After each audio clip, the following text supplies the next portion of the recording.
वालेकुम। डॉक्टर साहब हमारे इधर आए। बैठे बैठे जी, अस्सलाम वालेकुम। नहीं आप बैठे बैठे। सर इधर आ जाओ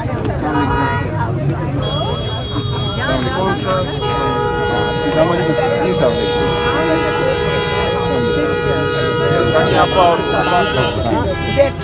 नहीं नहीं नहीं तक ना मैं -1 करके भेज दूँ शायद मुलाकात कर -1 ट्राई कर लेट्स हो आप ऐसे जरा मैं दबाऊँ हाँ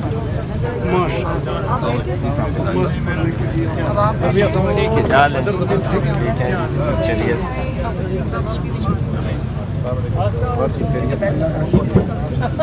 मजाक ही बना दी।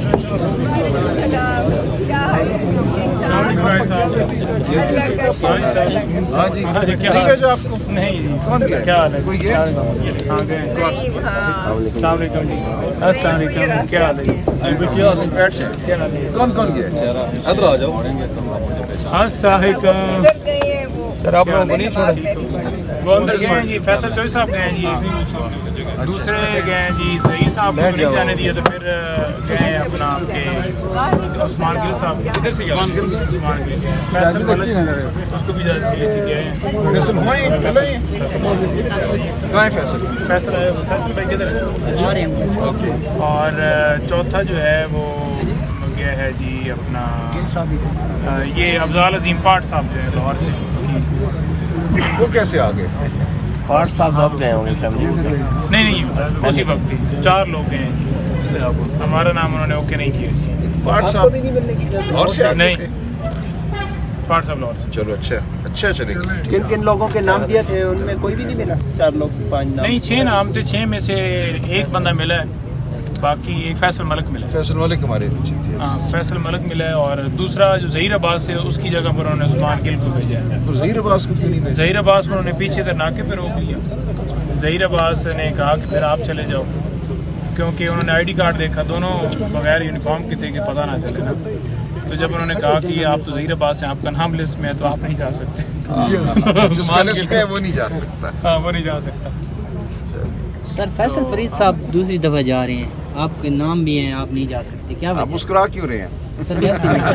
इनको पता है इसलिए ये आपके पास छेड़ रहे हैं ना। हाँ, जवाब आपके पास खुद है। जवाब तो साढ़े कोल है। हाँ सर आपके जवाब की अहमियत ज़्यादा हो। नहीं क्या जवाब जी, आप खुद बताइए। वाज़ेह है बात कि किसको भेजते हैं किसको नहीं भेजते।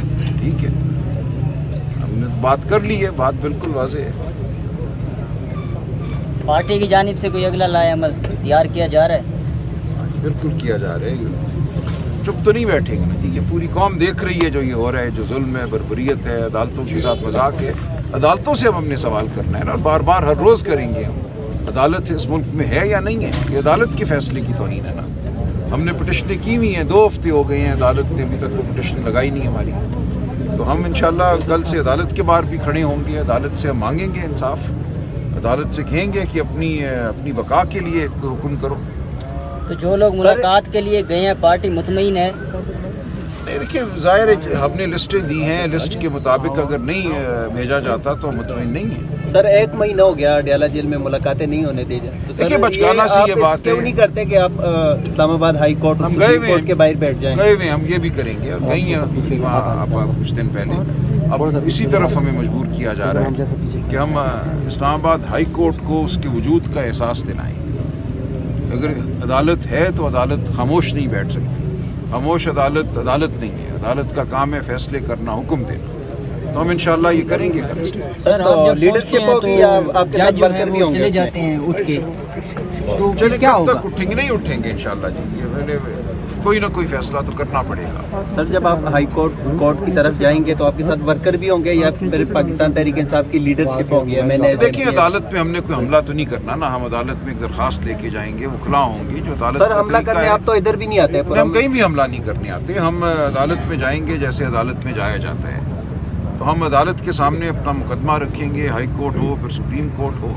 तो हम देख रही है जी, अगर इस मुल्क में वाकई कानून नहीं है तो फिर ये PTI का मसला नहीं है, ये पूरी कौम का मसला है। कल आपकी इज्जतें, आपकी चादर, आपकी चारदीवारी, सबका ये मसला है। ये कोई PTI के लिए मखसूस नहीं है ये मामला। जिस मुल्क से कानून ख़त्म हो जाए, अदालत ख़त्म हो जाए, अदालत खामोश हो जाए, तो फिर सबके लिए खामोश होती है। कानून सबके लिए ख़त्म होते हैं। वो कोई सलमान राजा या आमिर डोगर के लिए नहीं ख़त्म होगा, वो आपके लिए, सबके लिए ख़त्म हो जाएगा और हो चुका है। इसलिए पूरी कौम को अब फैसला करना है। ये सियासी मामला नहीं है, ये बुनियादी अक़दार का मामला है, हमारे वजूद का मामला है। हम किसी कब्रिस्तान में जी रहे हैं या एक आज़ाद मुल्क में जी रहे हैं। हम कहते हैं 1947 में हम आज़ाद हुए। क्या आप आज़ाद महसूस कर रहे हैं अपने आप को? क्या आपके दिलों में खौफ है या आप समझते हैं आपके हुकूक हैं बतौर इंसान? इस मुल्क में कोई नज़म है, कोई आइन है? मुझे तो नहीं नज़र आ रहा।